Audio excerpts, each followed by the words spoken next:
সারা দেশে বৃষ্টি নিয়ে আবারও দুঃসংবাদ দিয়েছে আবহাওয়া অধিদপ্তর। উত্তর পশ্চিম বঙ্গোপসাগর ও তৎসংলগ্ন উপকূলীয় এলাকায় একটি লঘুচাপ সৃষ্টি হওয়ায় দেশের বিভিন্ন অঞ্চলে টানা বৃষ্টির সম্ভাবনার কথা জানিয়েছে সংস্থাটি। এর প্রভাবে আগামী 5 দিন সারা দেশেই বৃষ্টিপাতের প্রবণতা অব্যাহত থাকবে। পাশাপাশি দেশের বিভিন্ন স্থানে মাঝারি ধরনের ভারী বা ভারী বর্ষণেরও পূর্বাভাস দিয়েছে বাংলাদেশ আবহাওয়া অধিদপ্তর। শনিবার আবহাওয়াবিদ মোহাম্মদ তরিফুল নেওয়াজ কবির স্বাক্ষরিত এক পূর্বাভাসে এ তথ্য জানানো হয়। আবহাওয়া অধিদপ্তর জানিয়েছে, রোববার সন্ধ্যা পর্যন্ত খুলনা, বরিশাল ও চট্টগ্রাম বিভাগের অনেক এলাকায় এবং রাজশাহী, রংপুর, ঢাকা, ময়মনসিংহ ও সিলেট বিভাগের কিছু কিছু স্থানে দমকা হাওয়া সহ হালকা থেকে মাঝারি ধরনের বৃষ্টি বা বজ্রসহ বৃষ্টি হতে পারে। জীবন অবাক না করলে কে করবে? 28% মিল্ক ফ্যাটের অবাক করার সাথে ফ্রেশ মিল্ক পাউডার। জীবন অবাক করুক প্রতিদিন।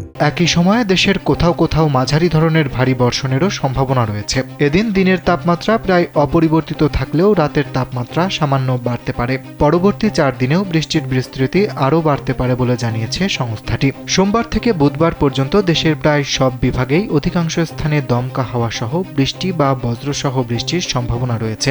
এ সময় দেশের বিভিন্ন স্থানে মাঝারি ধরনের ভারী থেকে ভারী বর্ষণ হতে পারে। একই সঙ্গে দিন ও রাতের তাপমাত্রা সামান্য কমে আসতে পারে। তবে বুধবারের দিকে তাপমাত্রা প্রায় অপরিবর্তিত থাকতে পারে। আবহাওয়া অধিদপ্তর আরও জানিয়েছে, আগামী 5 দিন পরও দেশে বৃষ্টিপাতের প্রবণতা অব্যাহত থাকতে পারে। তাই বিশেষ করে নিম্ন অঞ্চল ও ভারী বর্ষণপ্রবণ এলাকার বাসিন্দাদের প্রয়োজনীয় সতর্কতা অবলম্বনের পরামর্শ দেওয়া হয়েছে।